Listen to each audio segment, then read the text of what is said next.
दुनिया का सबसे बड़ा लोकतंत्र कहलाने वाले देश की संसद में सरकार के नए मंत्रियों का परिचय भी न होने पाए तो इससे लोकतांत्रिक व्यवस्था पर तो सवाल उठता ही है। यह सवाल नेताओं के मन में भले नहीं उठता हो, लेकिन देश के करोड़ों लोगों के मन में ज़रूर है।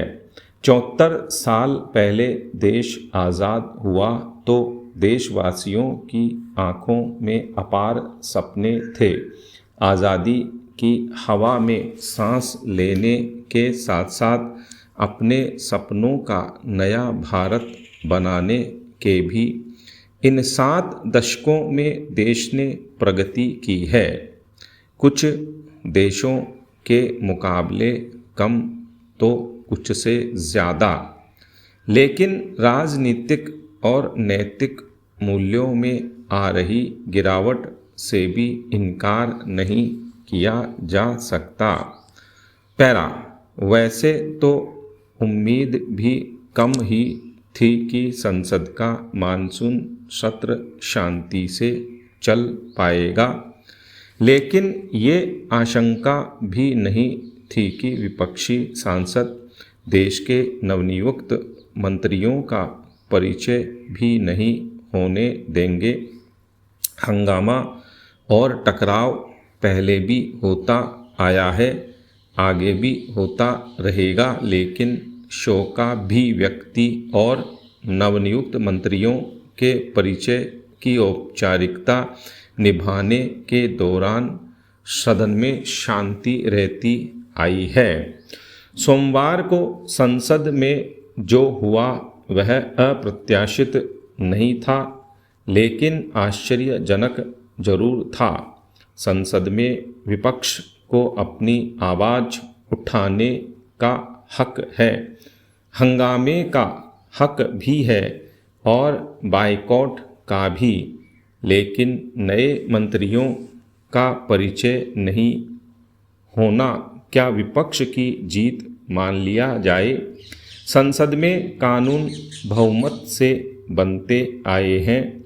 जिस दल या गठबंधन का बहुमत होता है वह विधेयक पारित कराता है। विधेयकों का विरोध भी होता है, संसद में भी और सड़क पर भी। यही लोकतंत्र की विशेषता है।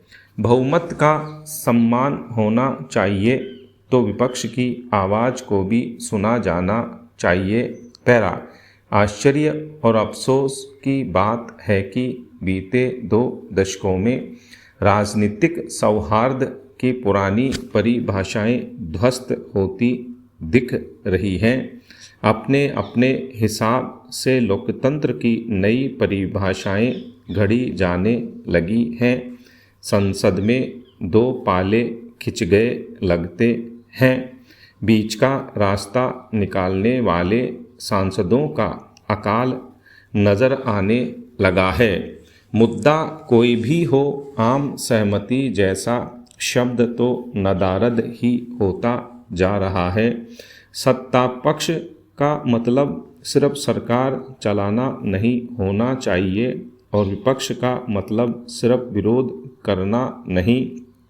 विपक्ष कृषि कानूनों को वापस लेने की मांग पर अड़ा है, लेकिन राज्यसभा में कृषि विधेयक पर भाजपा का साथ किसने दिया छिपा नहीं है। टकराव की ये राजनीति देश को कहाँ ले जाएगी कोई नहीं जानता। राष्ट्रीय मुद्दों पर भी एक दूसरे को नीचा दिखाने की खतरनाक प्रवृत्ति पर रोक लगाने की ज़रूरत है। लोकतंत्र का मतलब सिर्फ जीत और हार ही नहीं होता। पैरा कोविड-19 महामारी की दूसरी लहर के समय लगाई पाबंदियां हटाई जा रही हैं ताकि आर्थिक गतिविधियां चालू हो सकें। जब स्कूल खोलने की बात आती है तो सरकारें, शिक्षक और अभिभावक तीनों ही चिंतित हो जाते हैं, जबकि वास्तविकता यह है कि करीब 170 देशों में स्कूल चल रहे हैं। कई देश जैसे कि फ्रांस, स्वीडन और नीदरलैंड ने महामारी के चरम पर भी अपने देशों में स्कूल बंद नहीं किए थे। अब जब बात साफ है कि महामारी अभी कई और महीनों तक चलेगी और वायरस कई सालों तक, ऐसे में क्या अब भारत में भी स्कूल खुलने चाहिए? अगर तथ्यों की बात करें तो जवाब है हाँ। पिछले 16 महीनों से स्कूल बंद रहने से बच्चों की पढ़ाई का काफ़ी नुकसान हुआ है। ऑनलाइन पढ़ाई, स्कूल जाकर जो समग्र शिक्षा होती है, उसका विकल्प नहीं है।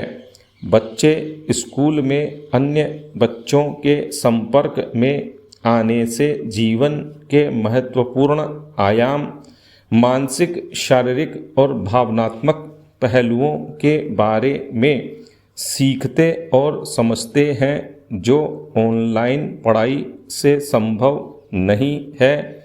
दूसरी बात, ऑनलाइन पढ़ाई सिर्फ ऐसे कुछ बच्चों के लिए उपयोगी होती है जिनके परिवार में कोई व्यक्ति उन्हें पढ़ाए।